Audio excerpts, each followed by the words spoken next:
Herzlich willkommen in Berlin. Hello and a warm welcome to Berlin, to City Breaks Berlin, episode 6 in fact. I'm Marion Jones. This is episode 6 of my Berlin series and I'm calling it Finding World War II in Berlin Today. Because yes, Berlin is a city full of resonance when it comes to World War II. Is it the city where it all began? Not really. Hitler was an Austrian, of course, and he was living in Munich when he first began to rise to prominence.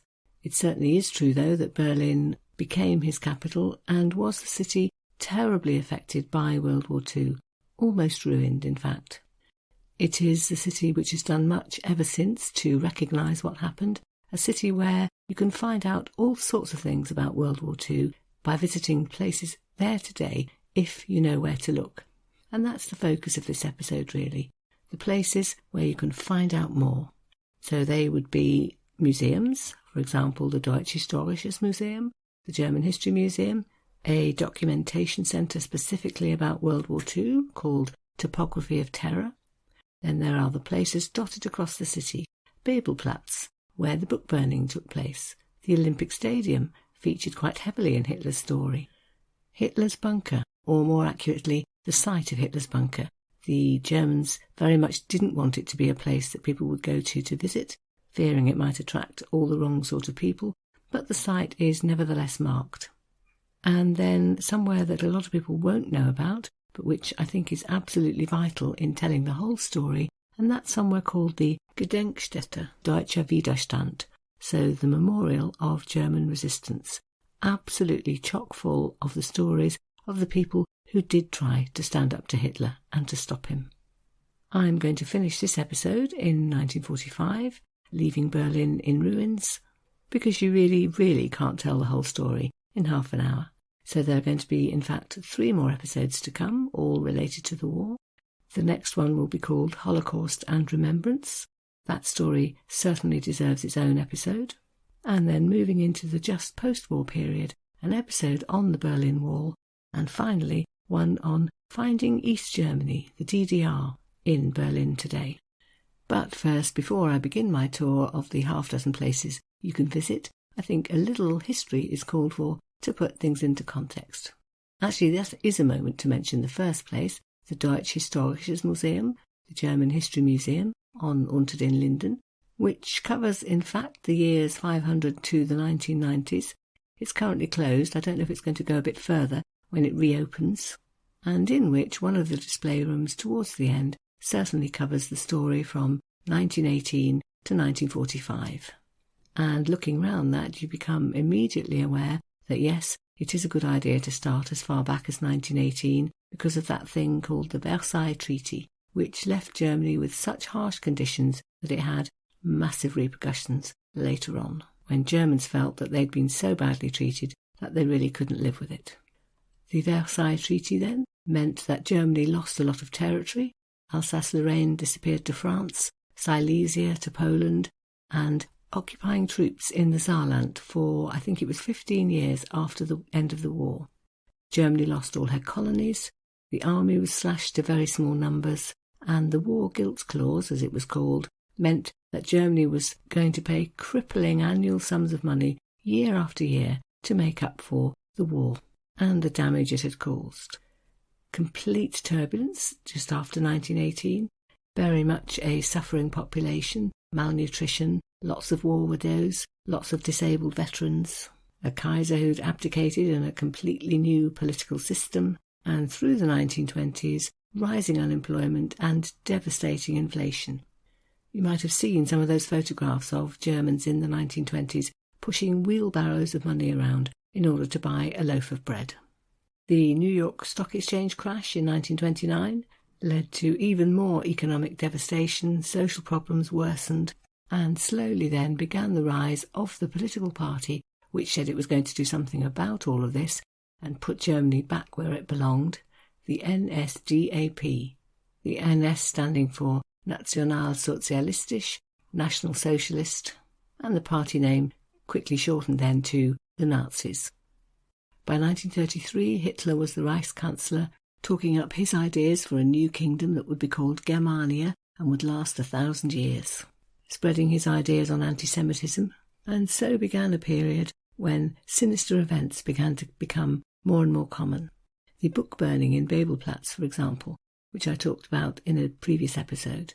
The Berlin Olympics in 1936, when the Nazis planned every detail of an event to showcase Germany to the rest of the world, a huge propaganda exercise, as people realised when they looked back on it. 1938, Kristallnacht, or in English, the Night of Broken Glass, when Jews and Jewish businesses all over Germany, but particularly in Berlin, were attacked. And 1 year later, Germany's march into Poland and the beginning of World War II. Berlin was hit particularly badly by the war. In the winter of 1943-4, for example, there were 16 major RAF raids on Berlin, killing and injuring thousands and making 500,000 people homeless. Worse was to come in 1945 when the Soviets circled Berlin, firing off as many shells in those few weeks as the British and Americans had in 4 years, and leading in just weeks to Germany's unconditional surrender. By that time, 3/4 of the city of Berlin lay in ruins. So, after that briefest of recaps, let's think about the places where you can go in Berlin today to find out more. I talked about the book burning on Babelplatz and the memorial which is there to mark it in a previous episode, but I thought, as a recap, I might just mention a book called The Book of the Burned Books, written by the German author and journalist Volker Weidermann, in which he writes about 131 different authors whose books were burned on this occasion, and describes the book burning itself in quite some detail. Several thousand people came, he said, even though it was raining. It was largely National Socialist students who burnt the books, but Goebbels, Hitler's propaganda minister, was in attendance and made a speech, promising that this would be, quote, the end of the age of exaggerated Jewish intellectualism and the breakthrough of the German Revolution. And here's what Volker Weidermann wrote about that. Quote, one can well believe him. He himself couldn't believe until the day before the burnings that the Germans had come this far, that they would stand by and willingly watch the books of their best writers being surrendered to the flames. This night was like a fracture in the lives of the 131 authors on the list of anti-German spirit, a fracture in their lives and their works, and a fracture in the history of this country. And just in case you didn't hear the episode which tells this story in more detail, let me just quote the words from the memorial itself, which are a quotation actually written 100 years earlier, in 1820, by the German writer Heinrich Heine, who said, Dort, wo man Bücher verbrennt, there where they burn books, verbrennt man auch am Ende auch Menschen.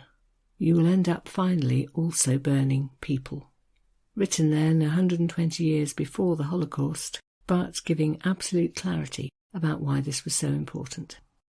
I think I also forgot to mention in that episode that on May the 10th every year, so the anniversary of the book burning, Berlin students from the Humboldt University, just across the road from Babelsplatz, hold a book sale, spreading knowledge, making books available, and reminding everybody why they're important.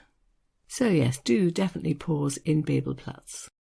I would suggest as well, although it's not quite in absolutely central Berlin, a visit to the Olympic Stadium, because it was built by the Nazis especially for the 1936 Olympics, which they were planning to be their showcase. For example, just at the beginning of the Games, a huge event was staged at the Berlin State Opera. Goebbels himself gave a speech at which he said, "We want to get to know and appreciate one another and build a bridge with which to unite the peoples of Europe." The history book in which I read that made a point of saying that later that night in his diary, what he actually wrote was, "This event was a major feat of propaganda." As for the opening ceremony on that August day in 1936, it was quite the spectacle. Started 11 kilometres away at the Lustgarten, so the little park on Unter den Linden, which forms the entrance to Museum Island, because there 29,000 members of the Hitler Youth were gathered to greet the Olympic flame. And it was then driven along an 11-kilometre route which had been specially devised. 40,000 SS men lined the route. Along the entire length hung giant swastikas, and along it was driven Hitler in an open-top car, giving the Nazi salute, all the way to the stadium, where 100,000 spectators, people from all over the world, were waiting. Another German writer, Oliver Hilmes, wrote a book called Berlin 1936, available in English too, in which he goes blow by blow through the whole 16 days from the 1st of August to the end of the Olympics in absolutely fascinating detail. Here he is then on the opening ceremony. The spectators are in their seats as instructed. The Hindenburg, one of the biggest airships ever built, is circling above. The Olympic Symphony Orchestra is playing, and at 3:53 precisely, a trumpet and trombone fanfare breaks out, and it goes on for 7 minutes. Quote, "At exactly 4 p.m, Adolf Hitler enters the stadium and descends the Marathon Gate's massive steps. He's accompanied by members of the International and German National Olympic Committees. The fanfares die down, and the orchestra strikes up Wagner's Homage March. The title of the piece is more important than the music. The point is to show reverence for Hitler, who is striding through the arena to his box seat like a Roman emperor." Try picturing that if you go to visit the stadium. You may also be familiar with the story of Jesse Owens, which also played out here in 1936 in this stadium. So he was the black American runner who won, I think it was 4 gold medals in total, including the 100 metres. Oliver Hilmes describes the wild celebrations that took place in the stadium when Jesse Owens won the 100 metres, and goes on to describe Hitler's reaction to this. When it was suggested that he might have his picture taken with this winning athlete, Hitler snarled back, "The Americans should be ashamed of letting Negroes win their medals. I am not shaking hands with this Negro." At this distance in history, these are the things most remembered about the 1936 Olympics. Were they a success at the time? Well, kind of. 4,000 athletes took part. There were more events than ever before. Germany won the most medals. 400,000 tourists were thought to have been in Berlin during this time, and they must surely have been mostly impressed by what they saw. And, as Oliver Hilmes explains, the success of the Games gave many Germans hope that possibly things were going to be okay after all. Quote, "These 16 days in August give many people new hope that things will change and Hitler can be trusted to keep his promises of peace." I would definitely recommend a visit to the Olympic Stadium. It's not very central, but it's quite easy to get to. You just go on the U2 line or the S-Bahn, S5, and there's a short walk at the other end, and it's fascinating. You can look round by yourself, or there are guided tours. There are thematic tours, in fact. There's specifically a history one, but there are others too, a general sporty one on the Hertha football team whose stadium it now is today, and there's also a history trail on the site. So 45 panels in English and German, which will tell you all about the story and the connection between the Olympic site itself and the history of National Socialism. Just one last detail from Oliver Hilmes' book which I wanted to mention, and that is the fate of a man called Wolfgang Fürstner, who ran the Olympic Village all through the Games. One of his grandfathers had been Jewish, and during the Games there were banners in the crowd reading, "Down with the Jew, Fürstner." He remained in post, saw that everything that had been planned for the Olympics did happen, and 2 days after the end of the Games, he shot himself. He knew what was coming. And there are lots of stories like that in Oliver Hilmes' book, which, again, I really can recommend. Berlin 1936, it's called. The place with the most detailed account of what happened in World War II, particularly in Berlin, is a site known as the Topography of Terror, where there are detailed displays on all the stories from the war, and lots of photos. The site itself is significant because from 1933 it was the headquarters of the SS and the Gestapo. It was largely bombed and ruined, but in 1978 it was decided to excavate the ruins and begin the preservation, and to turn it into a documentation centre where the story could be told. There's a very detailed exhibition on the main part of the site, and also you can get an audio guide which will take you round 15 paces very close by, the remains of the Gestapo headquarters, for example, and some prison cells which have been preserved as a memorial, so that you can learn what happened during World War II right here on the very site from which much of it was organised. There are many, many eyewitness accounts shown throughout the exhibition and featuring too in the guidebook which you can buy in English or in German, and I've picked out just 3 to give quotations from. The first one is from a lady called Christabel Bielenberg, who was in her 40s when the war began, and whose husband had been arrested and taken here to the Gestapo headquarters. She, immensely bravely, went along to try and plead for his release. This is what she wrote. "When I reached the 3rd floor, I was out of breath and numb with cold. My knees were knocking together, and my hand on the marble banisters was shaking as if I had flu. At each floor, I passed the padlocked doors of a huge lift shaft which descended into the darkness of the cellars. The atmosphere of the place was horrifying, silent, echoing and cold, deathly cold. A long, dimly lit corridor stretched out ahead of me. Number 527, number 526, number 525, Vorzimmer Kriminalrat Lange. That's the name of the man she was going to see. I knocked at the door, and after a short wait, the door was opened by a uniformed SS man."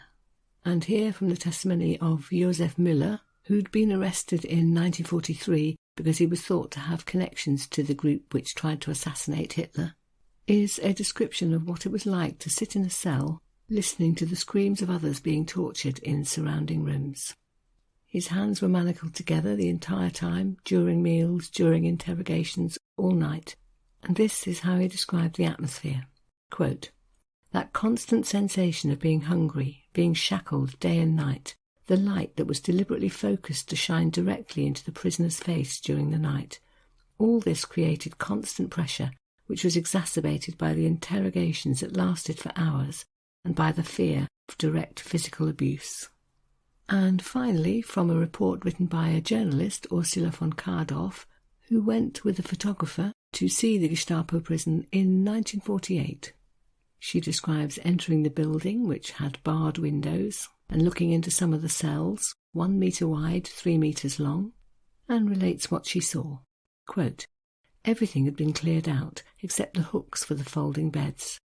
Piles of paper on the floor. So this is where they were imprisoned. Men from every social class, every religion, from every province and abroad, men who were the regime's worst enemies, shackled and abused." She then goes on to describe a moment when something very unexpected happened. Quote, "My companion took out his camera. Hesitantly, almost shuffling, he entered the cell.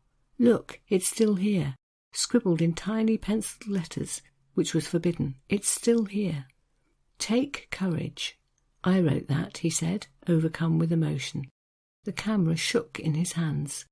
He had spent 3 months here in 1942, shackled to the bed at night. Somewhere else that people are keen to visit is the site of Hitler's bunker, and I'm choosing those words carefully because it was decided after the war that nobody wanted a site representing Hitler where the wrong sort of people might gather, and so it was all destroyed, but the spot is marked by an information panel telling you that this is where the bunker was, where Hitler and Eva Braun spent their last days and killed themselves on the 30th of April 1945. You may have seen all of that in the film Downfall, how they married and then Hitler shot himself and Eva Braun took a cyanide pill, how the bunker and its site was blown up by the Soviets. There's a diagram on the panel which shows what was there, 36 different rooms, bedrooms, living quarters, stores, offices. Perhaps most bizarrely, one room marked Eva's Ankleiderraum, which means Eva's dressing room. And there's mention too of a terrible story also connected with this building, that of the family of Joseph Goebbels, Hitler's propaganda minister, whose last days were also spent here. Goebbels and his wife Magda had moved themselves and their family, 6 children, into the bunker on the 22nd of April 1945, so the day before the Red Army arrived. Goebbels pledged his loyalty to Hitler right to the end and said that he couldn't possibly leave Berlin for, as he put it, reasons of humanity and personal loyalty. He and his wife Magda devised a devastating plan which would lead to the death of themselves and all their children. They summoned an SS dentist who gave them morphine, with which they injected their children to make them unconscious, and then they crushed cyanide into their mouths. All 6 were killed, and the parents then went on to take their own lives. Whatever you think about the adults involved, the story of the children's fate is surely one of those terrible things you could possibly ever hear. There was a radio operator, one Rochus Misch, working down there, and he wrote about seeing the children the night before they were killed, sitting around a table, having their hair combed before bed, and laughing and playing. 4-year-old Haida, he said, turned round to look at him as she was being taken off to bed, and giggled and said, "Misch, Misch," so that's his name, "Du bist ein Fisch, you are a fish." And then she disappeared, along with the 5 other children. In 2005, that same radio operator, Rochus Misch, attracted controversy by suggesting that a memorial plaque should be installed for the children, but many disagreed, and I don't think it's been done. I think the least we can do is remember their names and ages. Helga, 12, Hildegard, 11, Helmut, the only boy, 9, Holdine, 8, Hedwig, 7, and Heidrun, 4. Just a horrendous story. And then lastly, I'd like to mention a building called the German Resistance Memorial Centre, or Gedenkstätte Deutscher Widerstand in German, which exists to remember those Germans who tried to stand up to Hitler, many of whom lost their lives for doing so. It too is in a building with much historical significance, just across the road from the current Ministry of Defence. It's in somewhere called the Bendler Block, which was used by the German High Command during the war, and which now has become a memorial. It's a large museum really, or exhibition centre, several floors of little rooms, full of documents and photos and stories, probably for most people somewhere to wander through and get an idea of the scale of resistance, rather than memorise too much detail. Certainly what I found when I wandered round was that I had absolutely no idea how many thousands and thousands of people had tried to oppose Hitler and the National Socialist regime. There are whole rooms dedicated to the workers' movement, to Christians, to artists and intellectuals, to young people. For example, the Munich students, Hans and Sophie Scholl, who founded the White Rose, the Weiße Rose resistance movement, and who were executed, both in their early 20s, for saying publicly that they disagreed with what Hitler was saying. Just so many stories and photographs and documents and quotations. I've picked out just a couple to mention. The first is somebody I hadn't heard of before, the Roman Catholic Bishop of Berlin, who had the most wonderful name, which I must read out in full. Here you go. Johann Konrad Maria Augustin Felix Graf von Preysing-Lichtenegg-Moos. This stupendously brave man opposed the Nazis right from the start. As early as 1933, when they were elected to power, he said, "Berlin has fallen into the hands of criminals and fools." He was outspoken throughout the war, commanded considerable respect from many Germans, and the Gestapo didn't dare arrest him because of that. Amazingly, he did manage to survive the war and was made a cardinal by the Pope afterwards because of his resistance work. Someone possibly much better known, to whom there's a whole suite of rooms devoted on one floor of this museum, is Colonel Klaus von Stauffenberg, known for having tried to assassinate Hitler in the July plot on the 20th of July, 1944. He was present at a military HQ in East Prussia, at which Hitler was due to speak, and he placed a bomb in a briefcase just where the Führer was going to be standing. Unfortunately, it was moved behind a table leg just before it exploded, so Hitler escaped. The story is related in Berlin, The Story of a City, written by Barney White Spunner, who explains what happened next. What might have happened had Hitler been killed has prompted many hours of debate, but the conspirators' plan was to overthrow the government and talk to the Allied powers, who by then had staged the successful D-Day landings in France.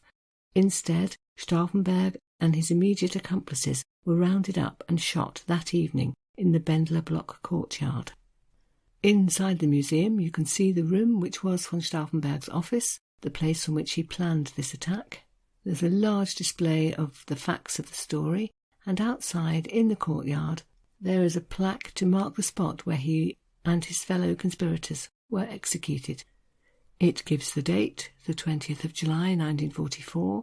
It lists all 5 names, including his, Oberst Klaus Graf Schenk von Stauffenberg, and there's a dedication, in German, but which in English would read, "You did not bear the shame, you sacrificed your lives for Freiheit, freedom, Recht, justice, und Ehre, and honour."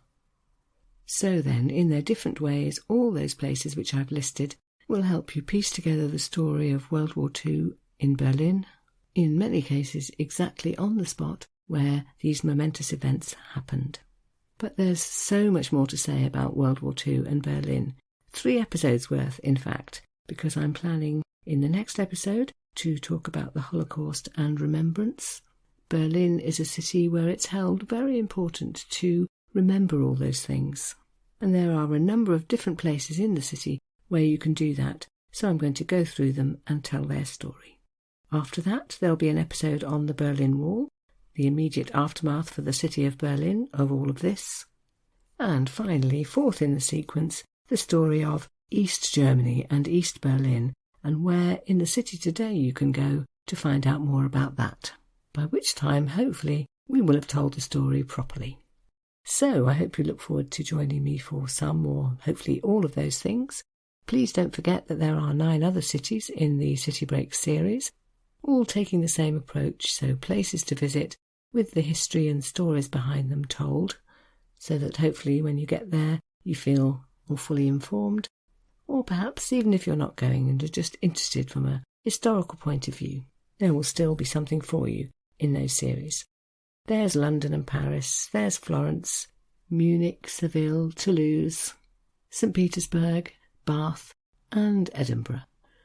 Also, I probably ought to add that recently I've been adding much to the blog on the website, so for the Berlin series, as we go along, there'll be a blog post to go with every episode, a summary of the contents, and a good range of ideas for further reading and links to all the places mentioned. It's going to be quite a task to do that for all the other cities, but a start has been made, and I'm adding blog posts for the Paris series as quickly as I can. Do have a look, it's all on the website, www.citybreakspodcast.co.uk. And so I leave you then with my thanks for listening to this episode, and hope I may look forward to your company again next time. So for now then, vielen Dank und auf Wiederhören, many thanks and goodbye.